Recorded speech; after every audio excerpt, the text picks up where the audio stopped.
Hammaga salom do'stlar. Bugun sizlar bilan persistlik bo'lmishlar fibrillyatsiyasi menejmenti haqida gaplashamiz. Demak, avvalgi videolarimizda aytganimizdek, persistlik bo'lmishlar fibrillyatsiyasi bu bo'lmishlar fibrillyatsiyasi epizodining 7 kundan uzoq davom etishi hisoblanadi. Uzoq persistlik bo'lmishlar fibrillyatsiyasi ham shu turga kiritiladi. Ya'ni unda uzoq persistlikda 1 yildan uzoqroq davom etadi. Lekin u ham uzoq davom etayotganligi uchun hozirgi manbalarda, hozirgi adabiyotlarda aynan persistlikning ichiga kiritib yuboriladi. Demak, ushbu mavzudagi barcha ma'lumotlar 2024-yilgi Yevropa kardiologlar jamiyatining bo'lmishlar fibrillyatsiyasi menejmenti bo'yicha qo'llanmasidan olingan. Bugun sizlar bilan aynan shu qo'llanmadan olingan mana bu chizma haqida gaplashamiz. Agar dorangiz ingliz tiliga tushunadiganlar bo'lsa, bu chizmani bemalol alohida ko'rib chiqishlari mumkin. Demak, shu chizmani maydalab rivojdan ko'rib chiqamiz. Yoningizga bemor keldi. Unda bo'lmishlar fibrillyatsiyasi persistlik shaklida ekanligini aniqladingiz.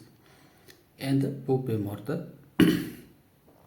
qolgan tekshiruvlarni qilib, boshqa hamroh kasallik, boshqa narsalarni aniqlaguningizgacha birinchi qaror kerak. Aynan shu narsa AFKR asosida, ya'ni bo'lmishlar fibrillyatsiyasi care asosida hamroh kasalliklar va xavf omillari nazorat qilish va insulinning oldini olish bilan kechadi. Demak, oldingizga bemor keldi. Birinchi qiladigan ishingiz to tekshiruvlaringiz tugagungacha unda tezlik nazorati qilishingiz kerak, ya'ni CSS kontroldan foydalanishingiz kerak.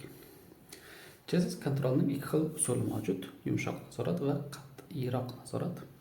Yumshoq nazoratda qorachalar qisqarishlar sonini 110 zarb daqiqagacha kamaytirishingiz mumkin tinch holatdagisini. Ya'ni 80, 70, 60 ga tushirish shart emas, 110 ga tushirganingiz ham yetadi deb hisoblanadi. Ko'pchilik uchun bu yetarli miqdor hisoblanadi va xavfsiz hisoblanadi. Agarda 110 da ham simptomlari, bemorning shikoyatlari davom etaveradigan bo'lsa, unda qat'iyroq nazorat qilib, shu qorachalar qisqarishlar sonini pastroqqa tushirishingiz mumkin. Bu ikkinchi A sinf tavsiya hisoblanadi. Endi tezlik nazorati qilish uchun, CSS kontrol qilish uchun otish fraksiyasini baholashimiz lozim bo'ladi. Ushbu bemorda otish fraksiyasi 40% dan kichikmi yoki kattami, shuni baholashimiz kerak. Demak, otish fraksiyasi 40% dan kichik yoki 40% ga teng bo'ladigan bo'lsa, tezlik nazorati uchun beta blokatorlar yoki digaksinni qo'llashimiz mumkin. Bu birinchi sinf tavsiya, ya'ni ta'sir darajasi anchagina yuqori hisoblanadi. Agarda bularni alohida qo'llash bizga foyda bermasa, bu ikkovining o'zaro kombinatsiyasidan foydalanishimiz ham mumkin. Bu ikkinchi A sinf tavsiya hisoblanadi. Endi otish fraksiyasi 40% dan katta bo'lgan bemorlar, ularda tanlov preparatlari beta blokatorlar, digaksin, diltiazem yoki verapamil hisoblanadi. Bu birinchi sinf tavsiyasi. Agarda bularni alohida qo'llash orqali bizga kerakli CSS ga erisha olmasak, unda tezlik nazorati davosi kombinatsiyasi, ya'ni shu to'rtta dorini o'zaro kombinatsiyasidan foydalanishimiz ham mumkin. Bu ikkinchi A sinf tavsiya hisoblanadi. Biz bemorda CSS nazorat qilgan holda bemordagi barcha qo'shimcha kasalliklar, barcha holatini to'liq baholab chiqdik. Endi bemor va uning qarindoshlarini yonimizga olib o'tkazib, ular bilan birgalikda ritm nazorati bo'yicha qaror qabul qilishimiz lozim. Ya'ni ritm nazoratining barcha foydali, zararli, xavfli tomonlari haqida gaplashamiz. Ritm nazoratda qanday foyda olishimiz haqida bemorga tushuntirish berishimiz lozim. Va bemor bilan birgalikda agarda bemor uning qarindoshlari rozi bo'lsa, ritm nazoratini boshlashimiz lozim. Ritm nazorati qilishimiz uchun bir nechta usullarimiz bor. Birinchisi albatta antiaritmik dorilik davo. Ikkinchisi bo'lsa kateterli ablatsiya. Bu ikkinchi basni. Esingizda bo'lsa, paroksimal turda kateterli ablatsiya birinchi sinf tavsiya hisoblanardi.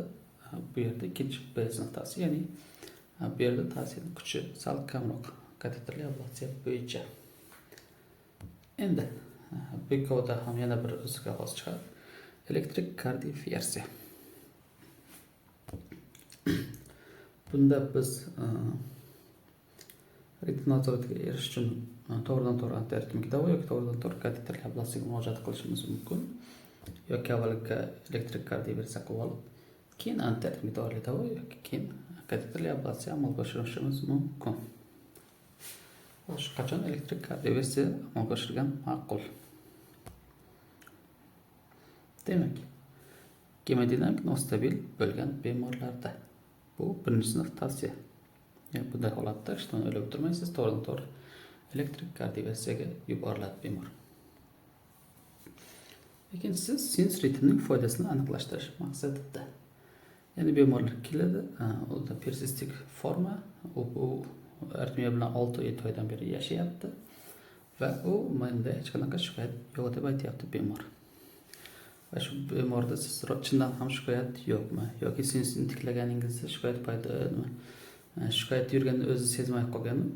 Ya'ni e'tibor bermay qolgan, aritmiyaga o'rganib qolgan hisobiga va ritmni tiklaganingizdan keyin ha mana shunaqa shikoyat bo'lgan ekan, men yangilik sezdim deydimi? Shuni baholash uchun elektrik kardioversiyani qilib ko'rish lozim bo'ladi. Bu ikkinchi sinf tavsiya hisoblanadi. Keyingisi bo'lishi mumkin. Ritm nazorati strategiyasining bir qismi sifatida. Ya'ni avval elektrik kardioversiya qilasiz, keyin dorilar yordamida yoki kateterli ablasiya yordamida ritmni nazorat qilishga harakat qilasiz. Bu ikkinchi sinf tavsiya hisoblanadi. Xo'p, bemorda biz ritm nazorati uchun antiaritmik dorili davoni tanladik. Endi qanday dorilarni qachon berishimiz lozim? Bunda yurakdagi otish fraksiyasi, yurakdagi qo'shimcha kasalliklar avvaliga baholanishi lozim. Demak, yurak yetishmovchiligi kamaygan otish fraksiyasi bor bemorlar, otish fraksiyasi 40% dan kam bo'ladigan bo'lsa, bunday bemorlarda amiodaron qo'llashimiz mumkin. Bu birinchi sinf tavsiya hisoblanadi. Agar bemorda stabil yurak yetishmovchiligi biroz kamaygan otish fraksiyasi bilan bo'lsa, ya'ni otish fraksiyasi 41-49% orasida bo'lsa, yoki yurak koronar kasalligi yoki yurak klapan kasalligi mavjud bo'lsa, bunday bemorlarda qo'llashimiz mumkin amiodaron yoki dronedaron. Bu birinchi sinf tavsiya hisoblanadi. Agarda bu ikkovini qo'llashga qarshi ko'rsatma bo'lsa yoki bular foyda bermasa, unda qo'llashimiz mumkin sotalol, ikkinchi B sinf tavsiya. Ya'ni bunda tavsiya kuchi anchagina past, lekin bundan ham foydalanishimiz mumkin qolgan dorilar yordam bermagan vaqtda. Va keyingisi yurak kasalligi yo'q yoki minimal yurak kasalligi bor bemorlar. Bunday bemorlarga qo'llashimiz mumkin dronedaron, flecainid yoki propafenol. Bu birinchi sinf tavsiya hisoblanadi. Ya'ni antiaritmik dorilar guruhidan birinchi C gruppadagi dorilarni bemor qo'llashimiz mumkin yuragida kasalligi yo'q bemorlarda. Agarda bu dorilarga qarshi ko'rsatma bo'lsa yoki foyda bermasa, sotalol qilishimiz mumkin. Bu tomonda ham ikkinchi B sinfda turibdi. Endi bo'limshilar fibrillyatsiyasi simptomlari qaytalansa, ya'ni biz unga antiaritmik dorili davo qildik yoki ablasiya qildik, kardioversiya qildik, baribir bo'limshilar fibrillyatsiyasi shikoyatlari qaytalangani bilan yonimizga keldi bemor. Unda bemor va uning qarindoshlari yana o'tirg'izasiz va birgalikda qaror qabul qilasiz. Ritm nazoratini davom ettiramizmi yoki chesis nazorat kontrolga o'tamizmi? Shuni birgalikda bemorning uydagilar bilan maslahatlashasiz. Va keyin bilasiz. Ritm nazoratini davom ettirishga qaror qilsangiz, endi qilishingiz kerak. Siz birinchi antiaritmik dori qo'llaganingiz u foyda bermadimi? Yoki kateterli ablasiya qo'llaganingiz u foyda bermadi. Qaysi biri foyda bermadi? Shunga qarab taktikangiz turlicha bo'lishi mumkin. Agarda antiaritmik dorili davo foyda bermagan bo'lsa, bu bemorda kateterli ablasiya o'tkazishingiz kerak. Bu birinchi sinf tavsiya hisoblanadi. Yoki endoskopik gibrid ablasiya. Bu ikkinchi A sinf, ya'ni yurakda nima uchundir ochiq operatsiya o'tkazilmoqchi yoki endoskopik operatsiya o'tkazilmoqchi. Shunday vaziyatda Bo'lmachilar fibrillyatsiyasi uchun ham ablatsiya o'tkazib ketilishi mumkin tashqi tarafdan. Keyingisi kateterli ablatsiya foyda bermagan vaziyat haqida gaplashamiz. Demak, birinchi variant bizda qayta kateterli ablatsiya qilish ushbu bemorda.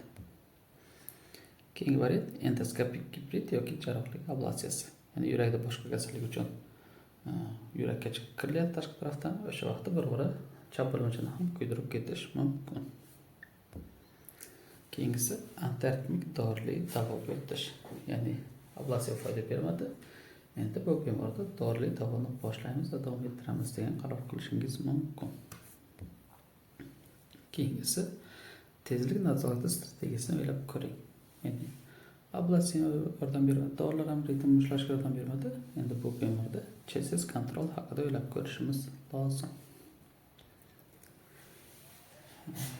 Demak, persistik bo'lmachilar fibrillyatsiyasida ishemik insult va tromboemboliyaning oldini olish. Bu qism boya ko'rsatgan tizimimizda mavjud emas, chunki qo'llanmada tavsiyalarda tromboemboliya uchun insultning oldini olish uchun alohida bo'lim ajratilgan. Xudo xolasa u bo'limlar bo'yicha alohida yana videolar qilamiz. Lekin u videolarga yetib borgungacha aynan persistikda tromboemboliyaning oldini olish qandayligi haqida bir-bir aytib ketmoqchimiz. Demak, birinchi tavsiya.